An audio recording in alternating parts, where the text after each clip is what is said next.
Good morning. It is Saturday, February 5th, and it is 18 below out right now, but we're about to hit the road to go pick up my bike from Michael. Bike had a little bit of oil leak issues, but it was something simple to fix. Then we're gonna stop off at the dyno and get the bike dynoed hopefully, get the tires changed for Jennings, and hopefully get all that done and have a good day. But we're gonna go run and get my buddy Tony's trailer to borrow because I am not gonna take my bike on an open trailer in this weather. So let's get after it. All right, just got the trailer. Gonna go check the air in it quick, stop at Quick Trip, and then we'll be on the road. So trip update. We're on the road, and fortunately, this should be one of the last times we have to do this trip, fingers crossed, with this vehicle. The train's been really reliable on gas mileage and it's done everything we've needed to do, but the one thing it kind of struggles to do is tow. And we're borrowing my buddy Tony's enclosed trailer, and it's not a big enclosed trailer. It's maybe like a 4x10, 5x10. It's pretty low, it's light. You could maybe fit 2 bikes in there. And let's just say the car is struggling to tow right now. Part of it is because it's probably, what, 18 below right now with the wind? Yeah. So it's a little down on power, so it's basically stuck in 5th gear. So it's revved up around 4,500 RPMs.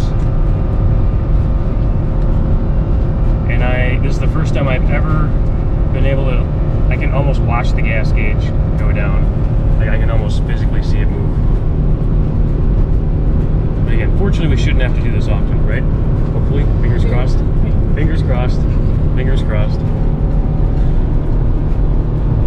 I mean, we're not in a huge hurry. I know that the shop, Anthony said, for the dynos closes at 2, so we obviously need to be there before then. But hopefully the traffic, everything goes smooth. Should get down there around 11, load the bike up, swap the wheels off, and be to the shop maybe around 12, maybe 12:30. Hopefully I don't have to keep the car revved this high the whole time. But we'll speed limit drops. That's true, the speed limit does drop. Oh, it just shifted, but that's only because we're going downhill. But that's gonna change very soon. But guess let's just see what happens. Keep going.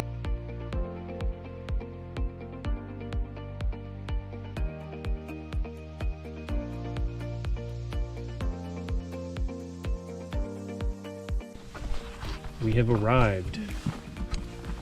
Time to get the bike. Gotta swap the wheels off so we can get the tires changed when we get to the shop and get the bike dynoed. Yep, those are going on. Alright, we just grabbed the bike from Michael. Everything looks good. I realized I forgot a couple things though, which is unfortunate. I forgot the tail, so there's not really anywhere to sit. So we'll have to put a foam pad down there or something, and then on top of that there's also, I forgot to grab the gas can.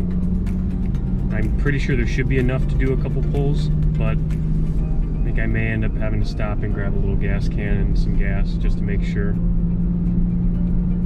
But could be worse. At least I didn't forget like the lock, like we didn't lose the keys to the lock or something, or Tony forgot to give me that, or the bike wouldn't start or something like that, because I gave Michael my charger, and so the battery should be good to go.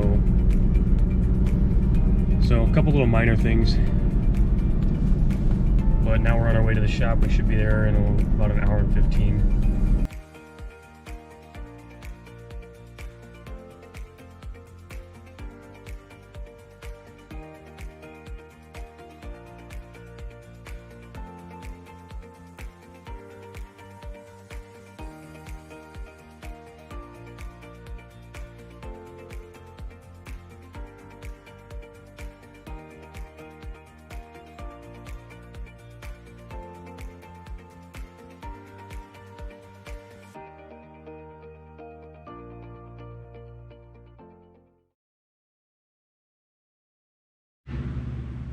Dyno Time.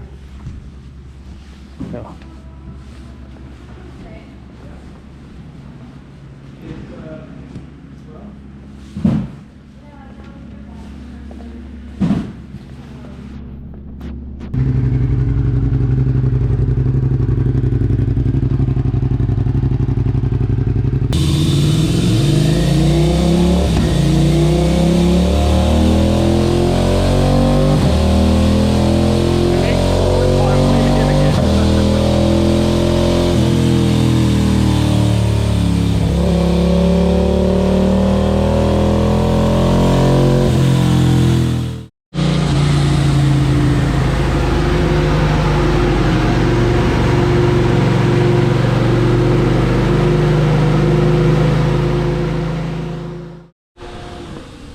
Alright, Anthony's about done tuning, I hope.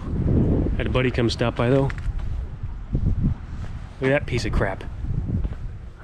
Let's see whose it is. Oh, it's that guy. Wish I was that cool.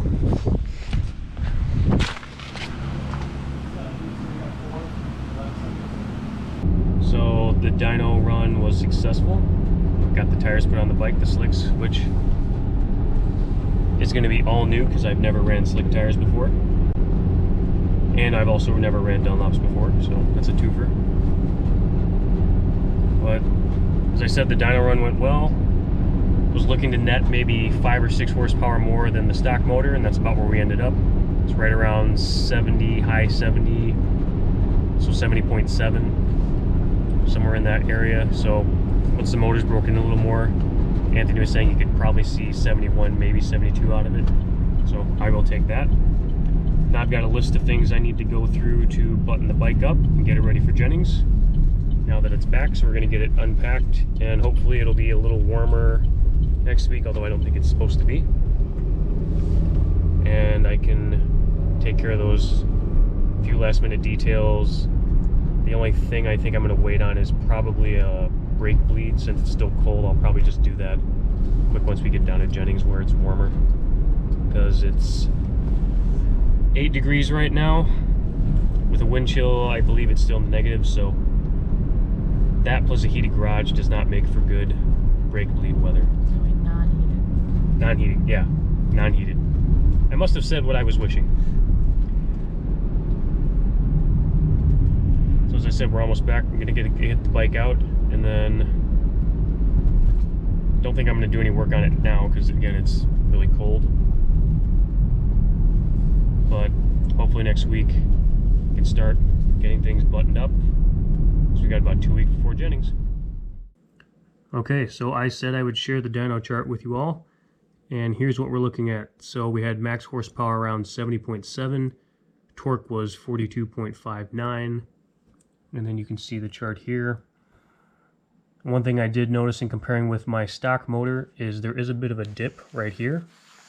So I'll be curious if I notice that when we're down at Jennings riding this upcoming weekend. And that's around the 6,000 to 7,000 RPM mark. Okay, well that is it for this video. Thanks so much for watching, everybody. Please like, comment, and subscribe, and let me know what you think and what things you'd like to see in the future. My next video is going to be all about my Jennings trip, where I'll be doing 3 days of testing and tuning and knocking some rust off from the long winter for the upcoming season. So stay tuned for more. Thanks.